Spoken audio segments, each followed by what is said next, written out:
یاد رکھیے گا کہ شب جمعہ سے متعلق ہے سرور کائنات کی حدیث کہ جو اموات ہوتی ہیں ان کی ارواح گھر آتی ہیں. پیغمبر اسلام فرماتے ہیں ارواح مرحومین کی خصوصاً والدین کی روح ضرور آتی ہے اور وہ انتظار کرتی رہتی ہے بچے ہمارے لیے کچھ نہ کچھ دیں گے. پتہ نہیں توجہ ہے یا نہیں. دنیا میں خاطر مدارت کی جاتی ہے کھلا پلا کے، آخرت میں ہوتی ہے قرآن سے. تو کہتے ہیں کہ بہت دیر تک ماں باپ بیٹھے رہتے ہیں، پھر ایک مرتبہ باپ کہتا ہے ماں سے چلو یہ ہمیں بھول چکے. ماں کہتی ہے نہیں آپ چلے جائیے شاید یہ مجھے یاد کر لیں.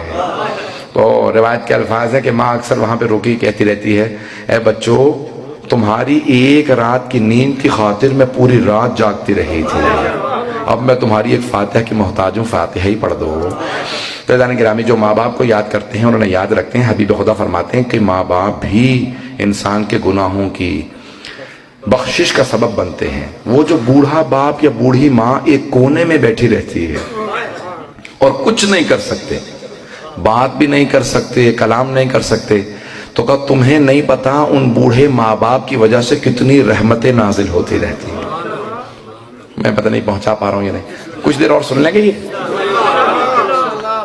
ایک باپ تھا بہت بوڑھا، اسے فالج ہو گیا. بیٹے نے کہا کہ بھئی میں باپ کو 6 مہینے خدمت کر چکا اور خدمت نہیں کر سکتا، تو میں کہیں اس کو باہر کسی باغ میں پھینک آتا ہوں، کچھ ہی عرصے میں انتقال کر جائے گا. جب باپ کو اس نے اٹھایا نا پھینکنے جا رہا تھا تو باپ نے کہا یہاں نہ پھینکنا، کچھ آگے جا کے پھینک دے. جیسے ہی وہ پھینکنے لگا تو کہا کہ بابا جان یہاں پہ پھینکنے کے لیے کیوں کہا آپ نے؟ کہا کہ میں اپنے باپ کو یہیں پھینک کے گیا تھا، میں چاہتا تھا آج مجھے پتا چلے میرے باپ پہ کیا گزری ہوگی. جب میں اپنے باپ کو، عزیزان گرامی کبھی بھی ماں باپ کو نہ بھلائیں، اپنے ماں باپ کو یاد رکھیں. جو زندہ ہیں وہ ان کی خدمت کریں، زندگی میں بھی برکت ہوگی، اور اگر گزر چکے ہیں تو ان کے وہ فاتحہ سے ضرور یاد کریں.